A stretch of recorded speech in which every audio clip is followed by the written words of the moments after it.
Abra sua Bíblia no livro de 1 Reis.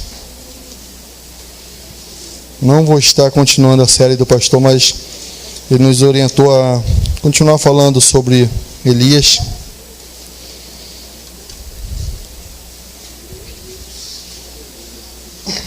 Primeira Reis, capítulo 19.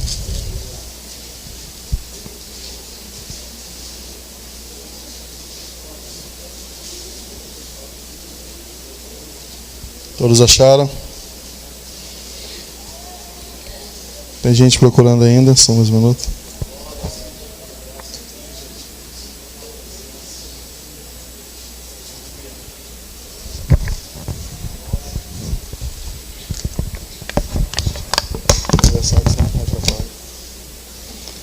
Todos acharam? Diz assim a palavra do Senhor. 1 Reis, capítulo 19, versículo 1. E Acabe fez saber a Jezabel tudo quanto Elias havia feito, e como totalmente matara todos os profetas à espada. Então Jezabel mandou um mensageiro a Elias, a dizer-lhe: assim me faças os deuses como outro tanto, se de certo amanhã, a estas horas, não puder a tua vida como a de um deles. O que vendo ele se levantou para escapar com vida, e foi e veio a Berseba, que é de Judá, e deixou ali o seu moço.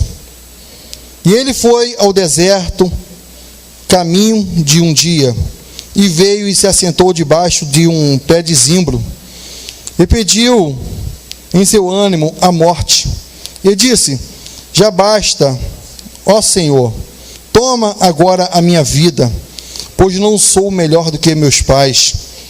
E deitou-se e dormiu debaixo do zimbro. E eis que então um anjo o tocou e lhe disse: levanta-te, come.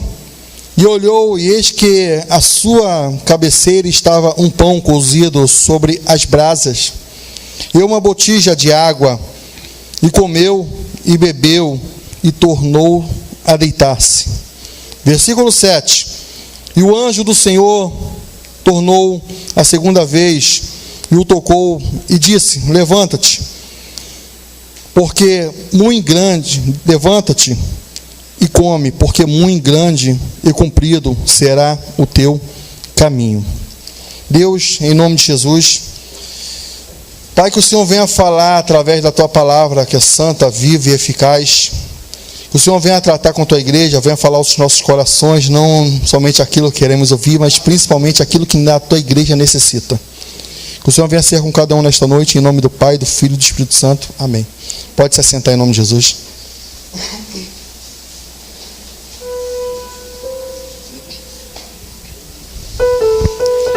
Quando nos foi dada essa incumbência de trazer a palavra, e o pastor falou: fala lá sobre Elias.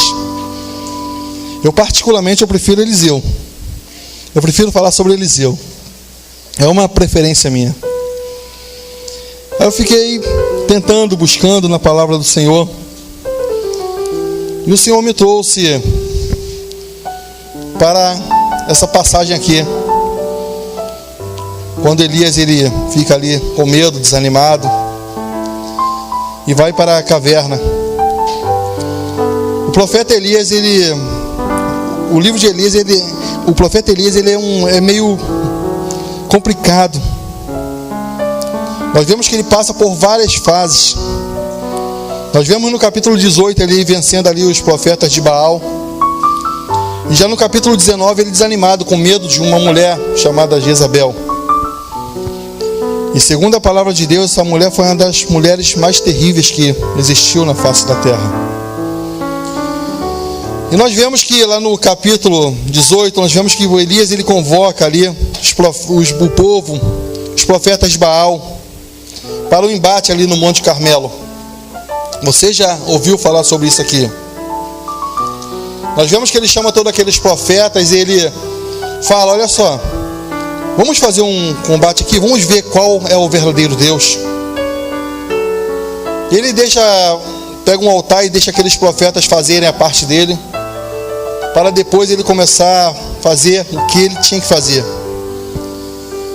E ele fala ali, a razão daquilo ali, ele fala: o Deus que responder com fogo, esse vai ser o verdadeiro Deus. Se o Deus dos profetas de Baal responder com fogo, beleza, ele vai ser o verdadeiro Deus. Mas se for o Deus vivo que responder com fogo, ele vai ser o verdadeiro Deus. E Elias, ele vai para aquele combate, vai para aquele embate com aqueles profetas, porque ele confiava no Deus que ele servia. Isso no capítulo 18.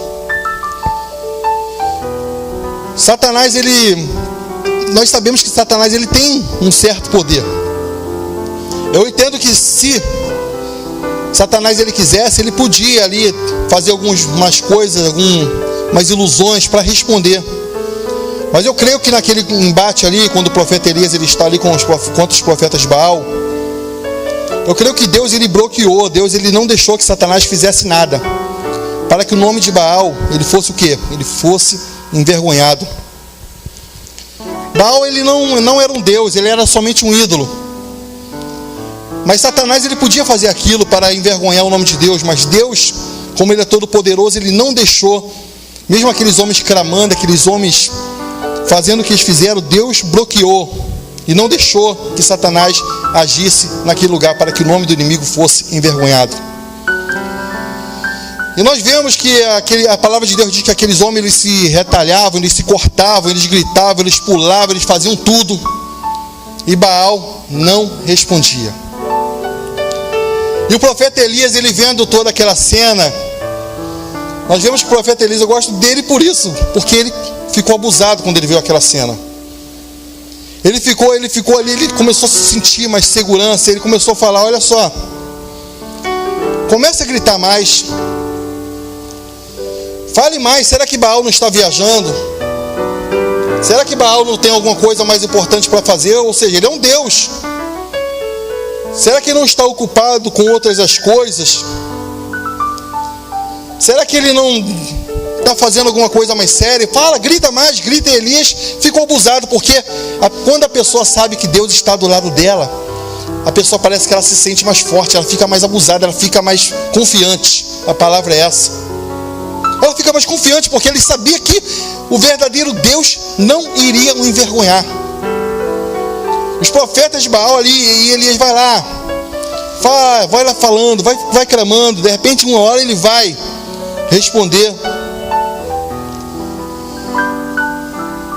E nós vemos que Elias fala: peraí, agora acabou. Vocês já tiveram o tempo de vocês. Vocês já fizeram o que fizeram. Baal não respondeu. Deixa eu fazer a minha parte agora. E a palavra de Deus diz que Elias, ele faz o que? Ele conserta o altar. Ele pega 12 pedras e coloca ali sobre aquele altar. Ele coloca água naquele altar. Eu achei interessante quando naquela época não chovia naquela terra. Então o bem mais precioso daquela época não era o ouro, não era a prata, era a água. A palavra de Deus diz que ficou 3 anos e meio sem chover sobre aquele local. Nós entendemos que a chuva, ela é muito importante, a água é muito importante para nós. Nós passamos o mês de dezembro e janeiro aí que o sol castigou. E a gente ficava ali torcendo para chover.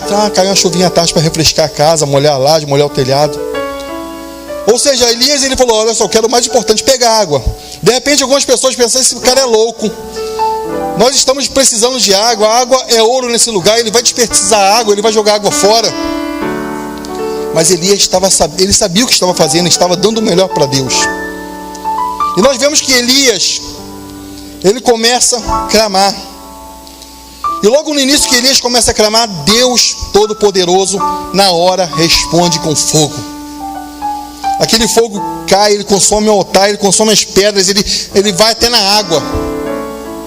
Ou seja, porque o fogo de Deus, ele não é limitado. O fogo de Deus, quando desce, ele desce para queimar, ele desce para torrar, ele desce para fazer milagres. Não foi o nome de Elias que estava em jogo, mas era o nome do Deus Todo-Poderoso. Acabe viu tudo aquilo. Eu fico impressionado com isso, que Acabe, ele viu tudo aquilo. Acabe viu aqueles homens gritando até meio-dia, se surrando, se machucando, sangrando. Acabe viu o que Deus fez depois, os milagres que Deus fez. Mas mesmo assim, aqui no capítulo 19, onde nós lemos, nós vemos que Acabe, ele não tem o coração quebrantado com aquilo que Deus fez. Acabe podia ele quebrantar o coração, ele podia chegar para Jezabel, Jezabel, o Deus de Israel. Ele podia chegar para Jezabel, Jezabel, o Deus de Israel, ele ainda responde com fogo. Ele podia chegar para Jezabel e falar: Jezabel, quando Deus quer, ele derrama fogo até na água. Jezabel, o Deus de Israel, ainda faz milagres. Ele podia falar isso para ela. Jezabel, os profetas lá de Baal, eles clamaram e Baal não respondeu. Vamos parar de servir Baal. Ele podia falar isso para Jezabel: vamos parar de servir Baal, porque esse profeta, esse Baal, ele não é de nada, ele não é com nada, ele não faz nada, ele não faz milagres, ele envergonha os seus servos. Ele podia falar isso, mas ele tinha o coração contaminado. E quando uma pessoa tem um coração contaminado, ela consegue contaminar pessoas que estão ao seu redor.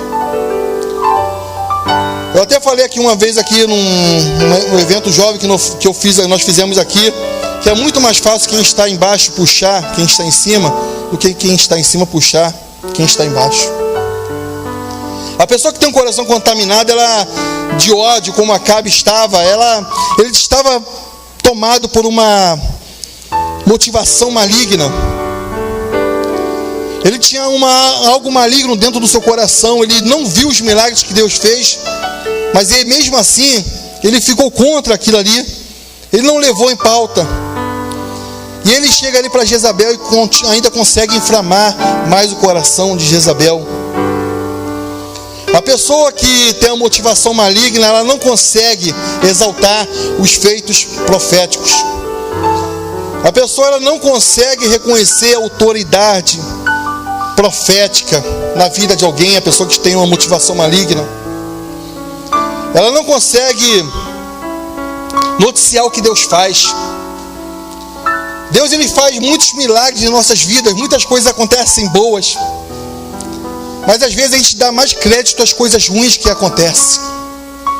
Às vezes nós esquecemos das coisas boas que Deus fez e ficamos olhando para os problemas, para as dificuldades, sendo que as coisas boas foram muito melhores. E Acabe estava assim. Acabe, ele não olhou para aquilo de bom que Deus fez, mas só olhava para aquilo de mal. Quando os profetas de Baal foram mortos, olha, Jezabel, ele matou seus profetas.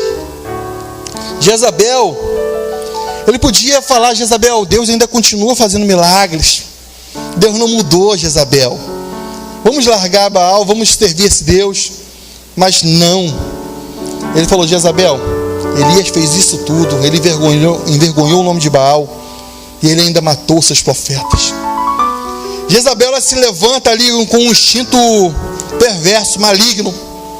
Ela não aceita que Elias tivesse matado todos os seus profetas. E eu acho interessante que a palavra de Deus diz que ela faz o quê? Ela envia um mensageiro até Elias. Por que é interessante isso?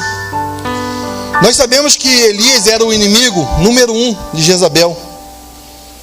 Ela deveria ter uma foto de Elias no quarto dela e ficar ali, ó: eu odeio esse cara, eu odeio esse cara.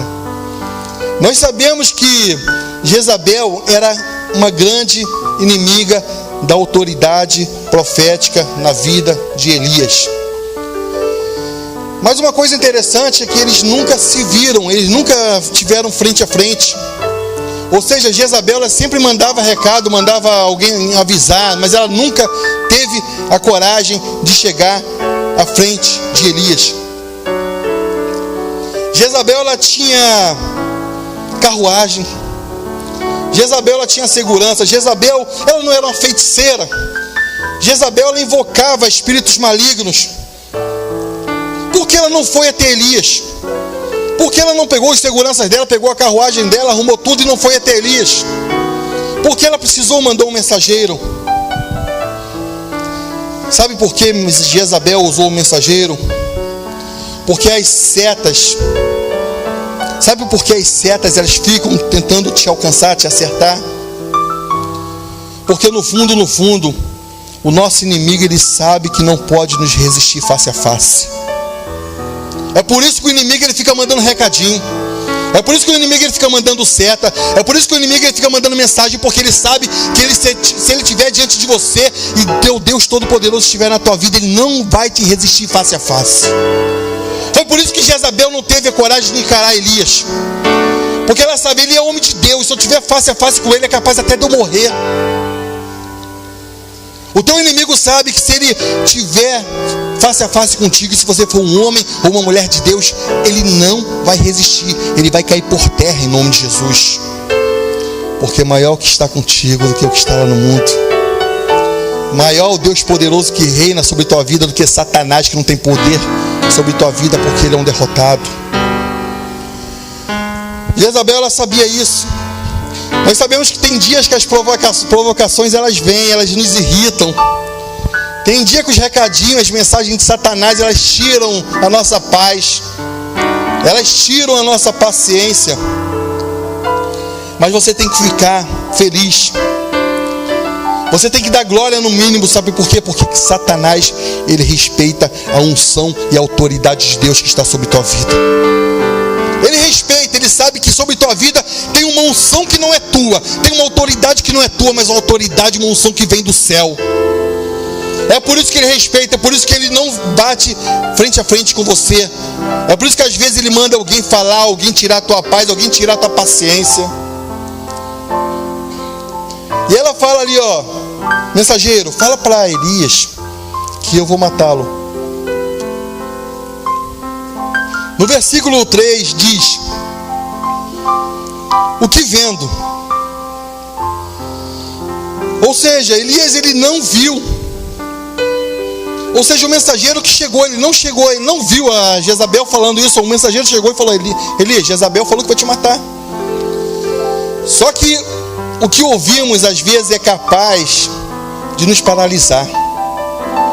Aquilo que nossos ouvidos ouvem às vezes nos paralisa, nos para, não nos deixa seguir adiante. E assim foi na vida de Elias.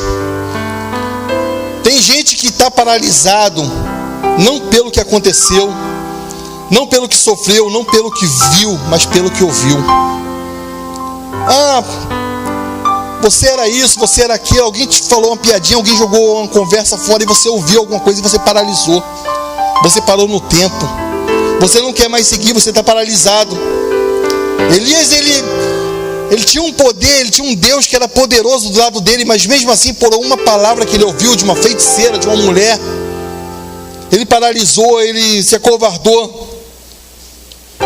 De repente o inimigo falou que vai fazer alguma coisa na tua vida, na tua casa, na tua família, no teu ministério. Ele falou. Mas ele não tem poder se Deus estiver contigo, se você estiver com Deus. Ele não tem poder se o Espírito Santo estiver dentro de você.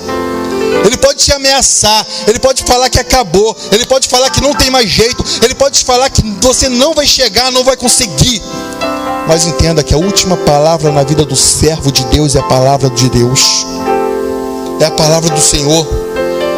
Não é a palavra do inimigo. E eu vejo que Elias, ele, através daquela mensagem que o mensageiro levou ele até ele de Jezabel, nós vemos que Elias, ele constrói aquela cena. De repente ele já começou a imaginar Jezabel matando ou mandando alguém matar, levando preso, alguma coisa. Ele constrói uma cena através do que ele ouviu. Nós temos que tomar muito cuidado ao que o nosso ouvido ouve. Não podemos emprestar o nosso ouvido para o inimigo em momento nenhum. Que às vezes o inimigo, ele quer nos usar até como mensageiro para a vida de alguém. Mas nós temos que saber até aquilo que o nosso ouvido ouve. Nós temos que tomar coragem e virar para os mensageiros de Satanás e falar: eu não quero ouvir isso. Até o que o meu ouvido ele ouve tem que ser santo, tem que ser com unção.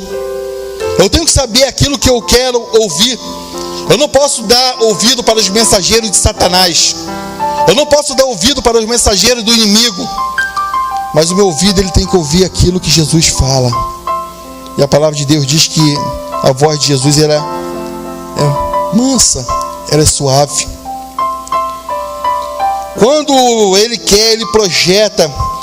Nós vemos que Elias, ele projeta aquela cena. Nós vemos que Elias, ele é aprisionado pelo medo. Em nenhum momento Elias, ele pensa naquelas vezes que Deus fez descer fogo do céu. Em nenhum momento Elias, ele lembra, peraí, lá atrás eu orei esse Deus, ele fez descer fogo do céu. Elias tinha a convicção que Deus, o Deus que fez descer fogo do céu uma vez, podia fazer descer 2, 3, 4, 5, não importa.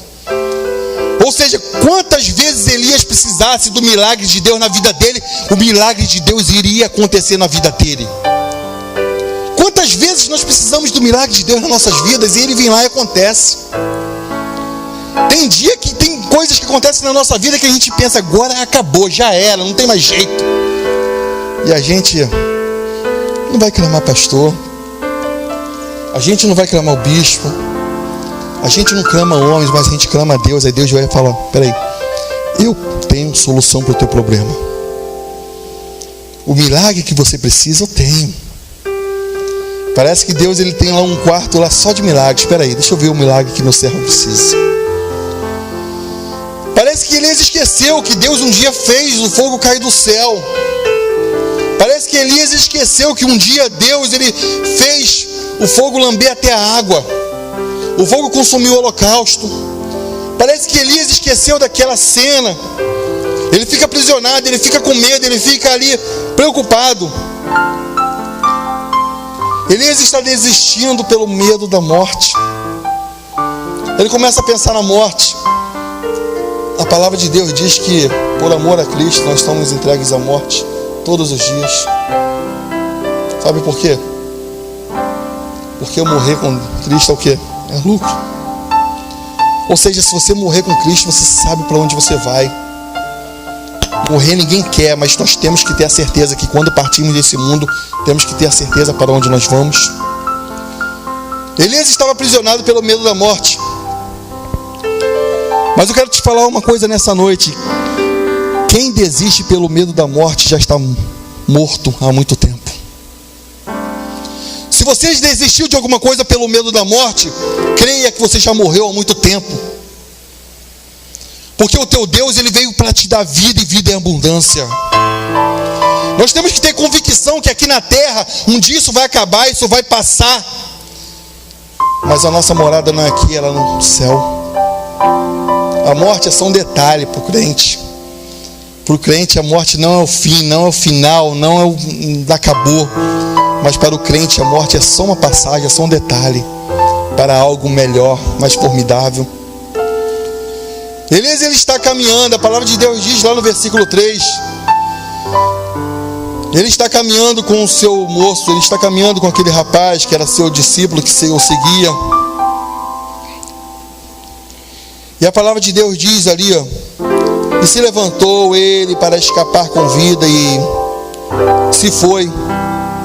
E veio a Berseba, que é de Judá, e deixou ali o seu moço. Elias está caminhando com aquele rapaz que é o discípulo, que está seguindo ele. Ele fala, olha só, fica aqui. Fica aqui. Ele deixa aquele rapaz ali. Eu aprendi que uma das ações de quem está desistindo do chamado é começar a desistir de pessoas. A pessoa que está desistindo do chamado que Deus tem na vida dela, ou seja, Deus te chamou para quê? Para cuidar de pessoas. Independente que, diácono, não sou pastor, não tenho que cuidar de pessoas, não. Todos nós fomos chamados para cuidar do próximo, cuidar de pessoas, amar o próximo como a nós mesmos. Então, desde o momento que você está desistindo de pessoas, você está desistindo do seu chamado. Elias está aterrorizado, Elias está com medo. E ele começa a desistir, ele começa a falar, fica aqui, deixa eu ir sozinho. Eu quero morrer sozinho, eu quero ficar sozinho. E ele desiste, ele deixa aquele rapaz pelo caminho, fica aqui. Vira para essa pessoa que está sentada ao teu lado, eu não vou desistir de você. Vira para ela e fala, eu não vou desistir de você. Eu não vou desistir de você, eu não vou te deixar pelo caminho. Nós estamos aqui para cuidar uns dos outros, essa igreja é unida. Essa igreja aqui, ela é uma só carne. Essa igreja aqui, ela não pode deixar pessoas pelo caminho, ela não pode desistir de pessoas, porque esse não é o chamado somente do pastor, do diácono, do líder, não. Você é um líder. Você é um líder, nem que seja na tua casa, nem que seja no teu grupo, nem que seja nos teus amigos, nem que seja do teu irmão. Mas você é um líder, não deixe ninguém para trás. Não podemos deixar ninguém para trás. Não podemos deixar ninguém pelo caminho. E Elias deixa aquele rapaz lá, fica aqui, ó. Ou seja, quando ele faz aquilo, quando é que ele deixa aquele rapaz para trás, Elias simplesmente, ele está se sentindo incapaz de caminhar com pessoas. Elias simplesmente está se sentindo incapaz de prover alguma coisa para aquele rapaz. Não tem como. Eu sou incapaz de alguém caminhar comigo. Eu sou incapaz de prover alguma coisa se ele precisar. Elias está falando: acabou para mim. Eu não tenho mais nada a oferecer às pessoas que estão comigo. Eu fico vendo que às vezes você está vazio, nós estamos vazios, nós não temos nada. Mas já reparou que sempre tem alguém pior que você? Às vezes você está sem força para orar. Você não tem força para dobrar o joelho na tua casa e orar por você. Aí chegou aqui na igreja: irmão, ora por mim que eu estou precisando. Eu falei: Jesus. Aí você fala: Jesus, eu não tenho força para orar para mim. Ou seja, sempre tem alguém precisando de você. É por isso que a gente não pode parar. É por isso que nós não podemos desistir. Elias, ele está ali, ó: não sou incapaz. Não tem como ninguém mais caminhar comigo. Porque existem pessoas que, como Elias, que chegam aqui fugindo de gente. Quando eu estava preparando isso aqui, eu lembrei muito de mim. Tem pessoas que chegam fugindo de relacionamento. Deus falou muito comigo, porque quando eu vim para essa igreja, eu vim fugindo de gente. Isso falou comigo, antes de falar com vocês, falou comigo. Eu lembro que quando eu vim para essa igreja, eu vim correndo de um ministério de jovens. Eu vim correndo de pregação, eu vim correndo de tudo, eu vim fugindo de tudo. Eu cheguei aqui e fiquei quietinho. Eu vejo tantas pessoas chegando aqui às vezes: pastor, que eu na igreja que eu era o ministro de louvor. Eu era o pregador mor. Pastor, se eu não cantasse, eu fico vendo as pessoas fazendo comerciais. Quem tem que conhecer o teu ministério é o Todo-Poderoso. Não sou um homem, o homem não pode te dar nada, o homem não vai te dar nada, o homem não vai te levar a lugar nenhum. Mas esse Deus, ele pode te honrar aqui na terra, ele vai te dar a glória lá no céu. Eu lembro que eu estava fugindo de pessoas, eu não queria mais nada, deixa eu ficar quietinho.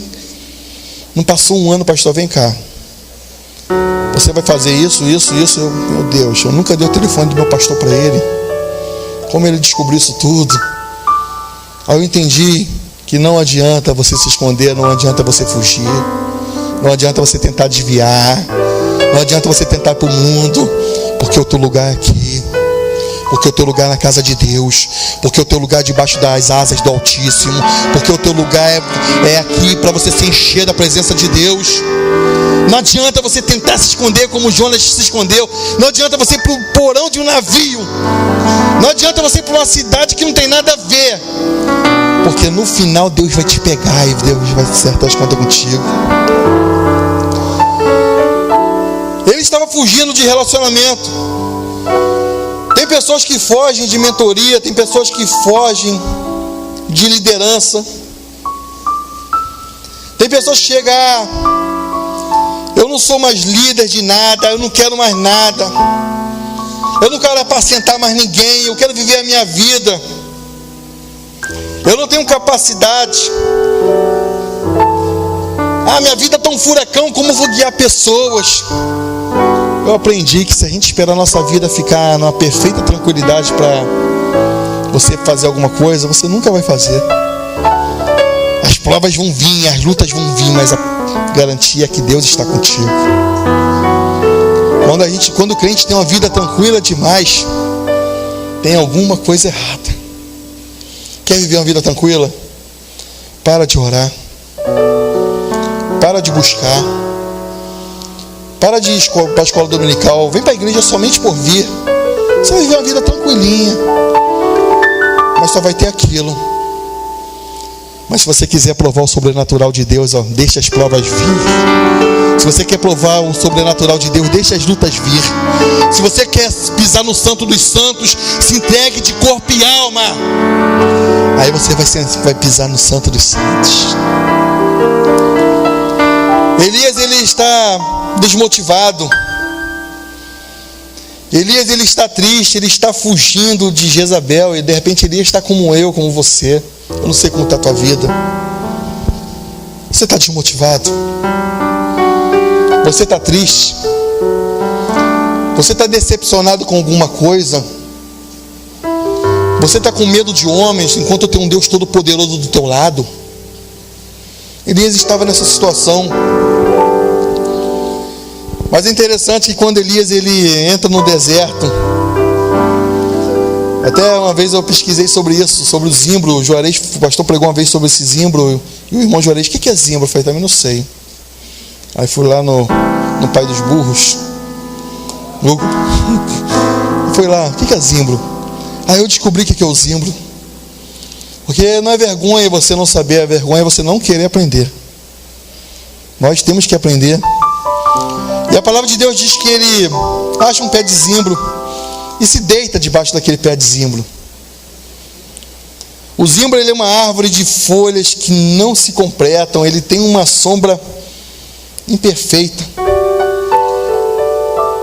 Ou seja, não era uma árvore que ia proporcionar uma sombra boa para Elias, mas era o melhor que ele tinha no deserto. É o que tem para hoje. Vamos ficar aqui, vamos deitar aqui, vamos dormir aqui.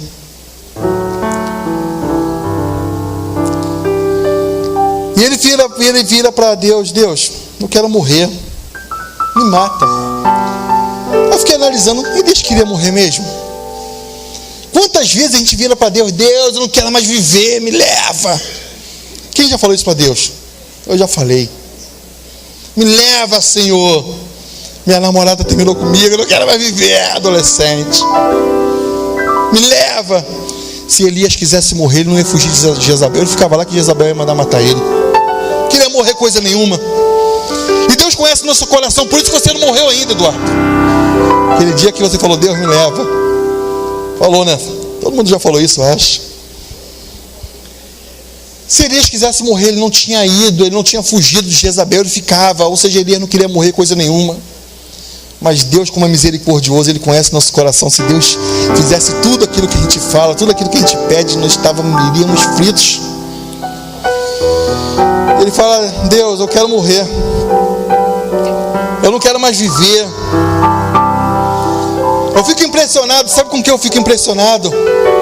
Tudo no capítulo 18, um capítulo antes do 19, o qual nós lemos aqui. Elias, ele viveu o ápice da sua história. No capítulo 18, se você ler o capítulo 18, você vai ver que Elias era o cara. Ele orou e o fogo desceu. Ah, isso é mole, vai lá orar, faz o fogo descer. Isso é muita intimidade com Deus. Isso é muita intimidade com Deus. É impossível acontecer? Não. Tem intimidade com Deus que você vai fazer isso. De repente também é arrebatado, vai lá para o céu, como Elias fez. Ou seja, no capítulo 18, Elias, ele vive o ápice da tua história. E no capítulo 19, um capítulo depois, nós vemos Elias no chão, prostrado, derrotado, aniquilado, quase morto, sem vontade de fazer nada, dormindo. Tem gente que dormir 6, eu durmo 4 horas por dia praticamente. Tem gente que dorme 6, tem gente que dorme 8. E tem a Sara que, se deixar, dorme 24 horas. Não está aqui, eu posso falar. Mas dormir as horas que o nosso corpo necessita é normal. Mas a pessoa dormir demais é praticamente a pessoa falar o quê? Estou desistindo da vida. Elias praticamente falou para Deus: Deus, se o Senhor não me matar, eu vou matar o meu dia, eu vou ficar aqui dormindo o dia todo.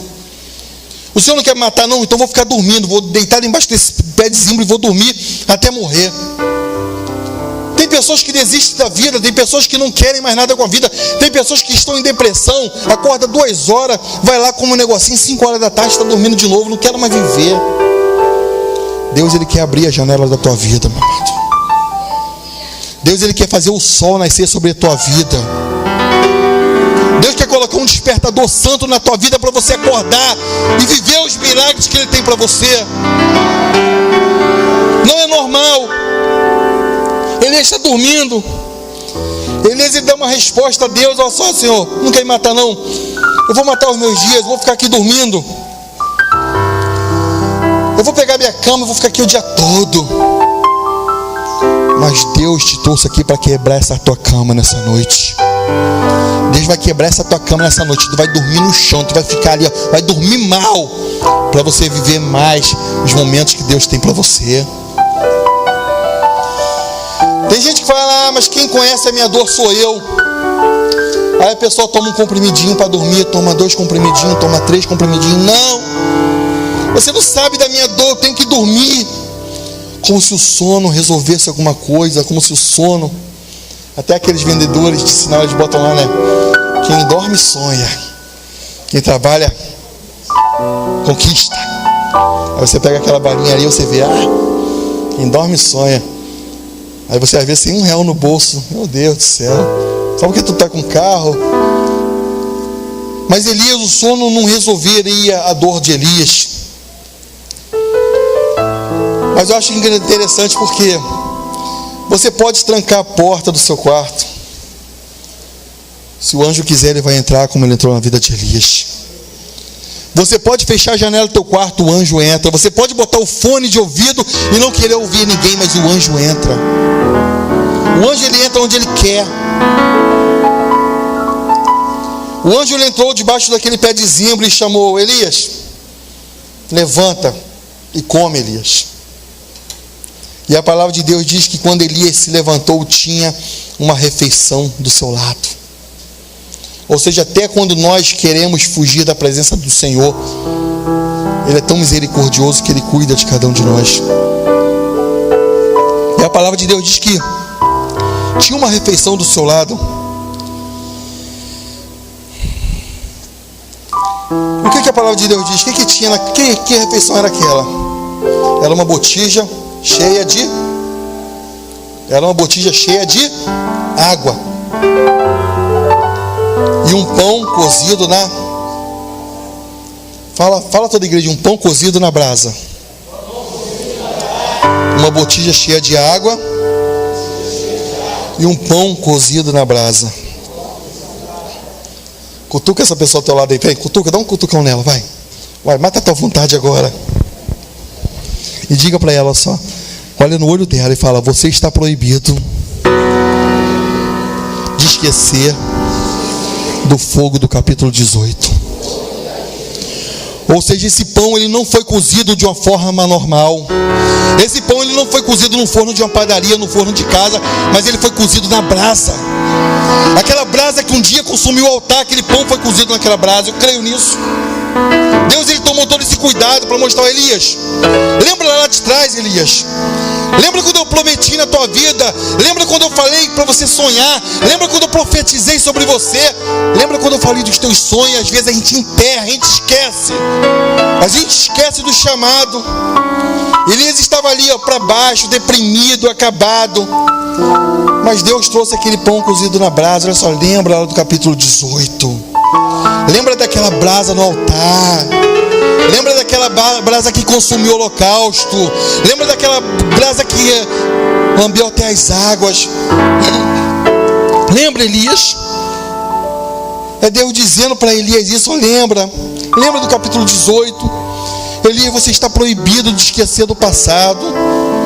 Elias, traga à memória aquilo que te dá esperança.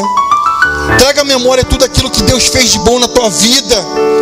Que às vezes a gente só traz as coisas ruins, as mazelas, os problemas, as dificuldades, mas as bênçãos ficam esquecidas. Ah, que bênção, diácono, você não sabe o que eu estou passando. Tu está respirando. Você não está na cama de um hospital. Você não está no balão de oxigênio. Você não está viciado em drogas. Você não está condenado ao inferno, mas você está aqui na casa do Todo-Poderoso. Você não está cheio de álcool, você não está drogado, mas você está se enchendo da presença do Altíssimo nesse lugar.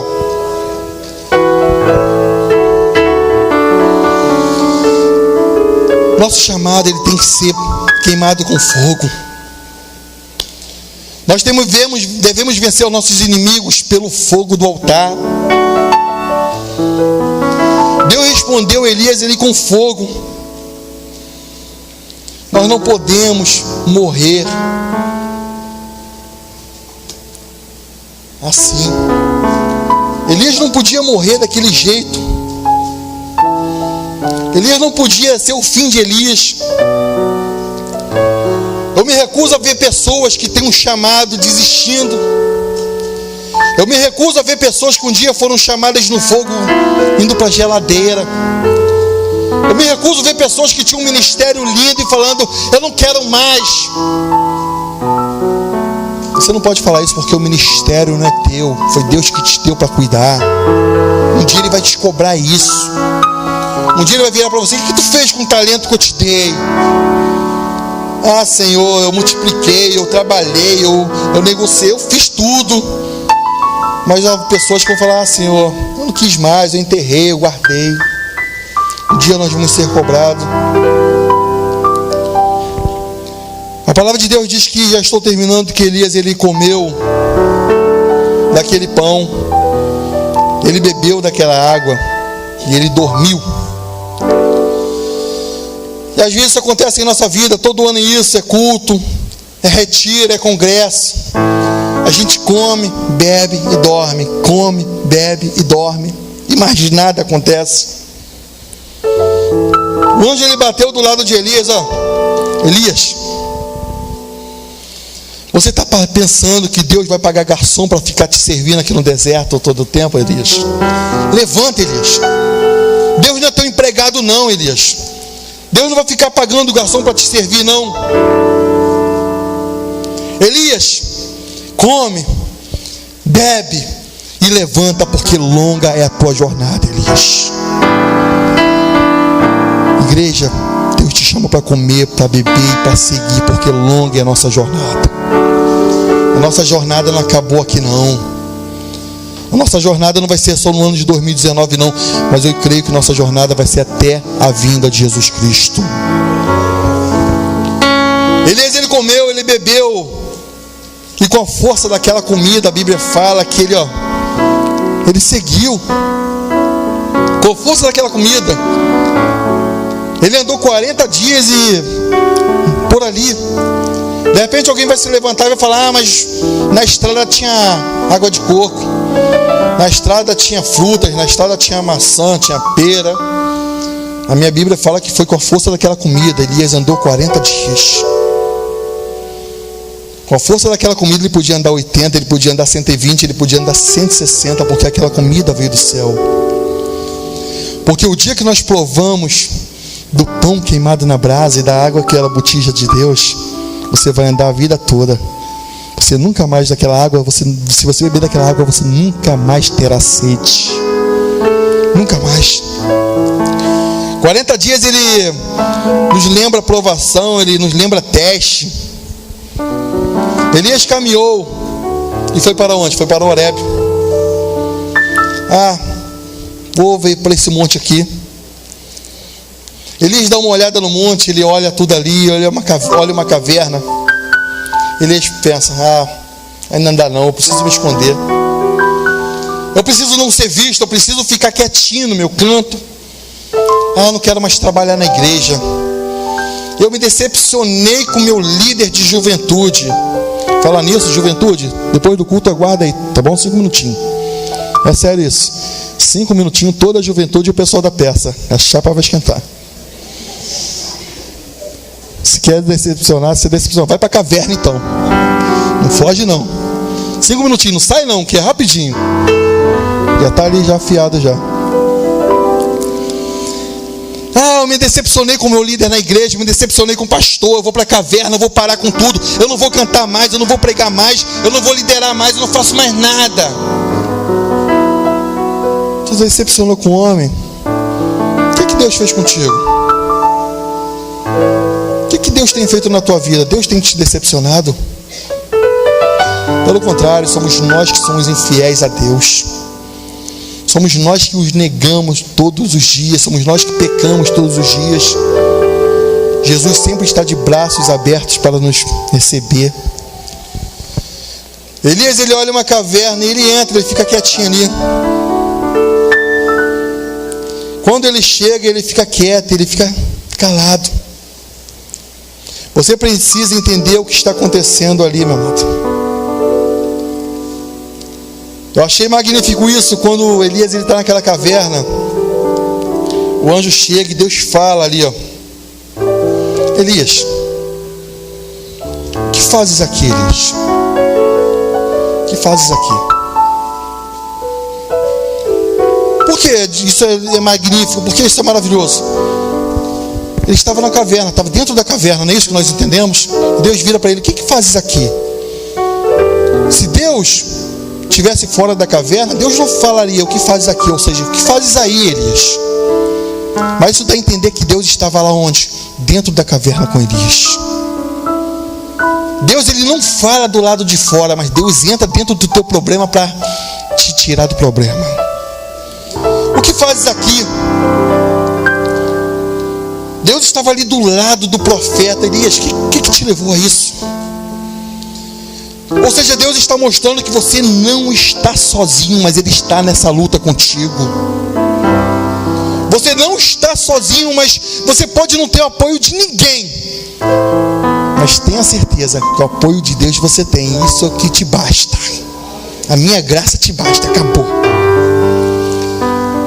Eu entendi que os médicos, eles não fazem isso conosco. Os amigos não fazem isso conosco. Os pastores não fazem isso conosco. Os terapeutas não fazem isso conosco. Eles param na porta da caverna e falam: o quê? Vem. O que fazes aí? Vem para fora, vem. É o máximo que eles podem fazer é te tirar dali. Mas Deus é o único que está dentro do problema contigo. Deus é o único que vai caminhar na água contigo. Deus é o único que vai pisar no fogo contigo. Deus é o único que vai estar de madrugada ali quando você estiver chorando contigo. É o único. Deus, ele é o único que vai estar no teu lugar de morte contigo. Ele vai estar ali, ó, juntinho e misturado com cada um de nós. Durante toda a minha vida na caverna, eu ouvi pessoas me dizendo o que deveria fazer. Mas Deus, ele é o único que cola do nosso lado. Deus é o único que está conosco. Deus é o único que fala: o que fazes aqui, Anderson? Ah, Senhor, eu estou aqui. Mas você não está sozinho. Você sempre vai ouvir isso: você não está sozinho. Até quando você for, se espante, até quando você for querer pecar, Deus vai falar: filho, você não está sozinho, eu estou aqui. Tu vai fazer isso mesmo. O Espírito Santo que nos convence todo pecado vai estar ali, ó, do nosso ladinho. E Elias ainda tenta se justificar: Senhor, que eu tenho sido zeloso, Senhor. Eu fico bobo, Elias tentando se justificar: Senhor, que eu tenho sido zeloso. Gente, mas como não se bastasse Elias, como se não bastasse ele querer apresentar para todo mundo, ele quer se apresentar para Deus. Elias quer dar carteirada no Todo-Poderoso: Senhor, eu tenho sido zeloso, Senhor. Eu tenho feito minha parte, Senhor. Ah, Senhor, é porque Israel, o Senhor sabe, né, Senhor? Israel. Elias tentando dar ideia em Deus, tentando justificar a sua covardia para Deus. Aí Deus fala: ah, Elias, tu quer falar dos outros dentro da caverna? Quantas vezes nós estamos dentro da caverna e ainda queremos falar dos outros? Quantas vezes nós estamos na dificuldade, estamos no se espante, estamos até no pecado, mas queremos falar da vida dos outros. Estamos dentro da caverna, estamos fugindo, estamos com medo, mas queremos falar dos outros. Elias, sai da caverna, Elias. Sai de dentro da caverna, Elias. Ah, Senhor, todo mundo desistiu, só ficou eu. Aí Deus fala: Elias, não ficou só você não, Elias. Não ficou só você. Eu preciso te usar. Eu preciso te usar. Eu não sei se você está na caverna, eu não sei se você está debaixo do pé de zimbro, eu não sei se você está no quarto, eu não sei onde você está. Mas levante-se onde você estiver, porque Deus quer te usar nessa noite. O que aconteceu, Deus quer te usar. Porque lá em 2001, Deus me usava. Esquece 2001. Deus quer te usar em 2019. Deus quer te usar em 2020. Deus quer te usar em 2021. Deus quer te usar até a consumação dos séculos. Deus não quer que você fique prostrado. Mas eu já tenho a idade avançada, não dá para mim. Eu pequei, eu errei, você não sabe o que eu fiz. Diago, você não sabe o que eu fiz, você não sabe o que eu fui lá no passado. Eu não quero saber o que você fez, o que você foi, mas eu quero saber a quem você serve. Você serve a Deus Todo-Poderoso? Você serve a esse Deus que pode te tirar da caverna, como tirou Elias da caverna? Deus, Ele quer te tirar da caverna. Deus quer te mostrar que Ele é maior na tua vida. Fique de pé, igreja. As horas já se passaram. Deus quer te tirar dessa caverna. Deus quer tirar todas essas mágoas, todo esse medo que te assola, todas essas coisas que vêm tentar te atingir. Deus quer tirar da tua vida. Deus quer te dar restauração. Deus quer fazer aquilo que você fazia no passado, aqueles 450 profetas que você enfrentou no passado, aquele fogo que caiu do céu lá no passado. Deus quer fazer acontecer na tua vida nos dias de hoje. Deus quer que o ano de 2019 venha a ser um ano diferente na tua vida. O ano de 2018 foi um ano bom, mas o ano de 2019 vai ser um ano muito melhor. O ano de 2018 foi um ano ruim na minha vida. Então receba que o ano de 2019 você vai ver milagres acontecer na tua vida. O fogo vai cair do céu, seus inimigos vão sair correndo, porque eles vão ver que maior que estava com você do que está no mundo. Deus não te chamou para ficar prostrado, Deus não te chamou para ser um derrotado, mas Deus te chamou para ser mais do que vencedor. As lutas vão vir, as provas vão vir, dificuldades vão vir, mas a vitória também vai vir, porque Deus, Ele é vitorioso. Feche seus olhos, adore o Senhor nesta noite.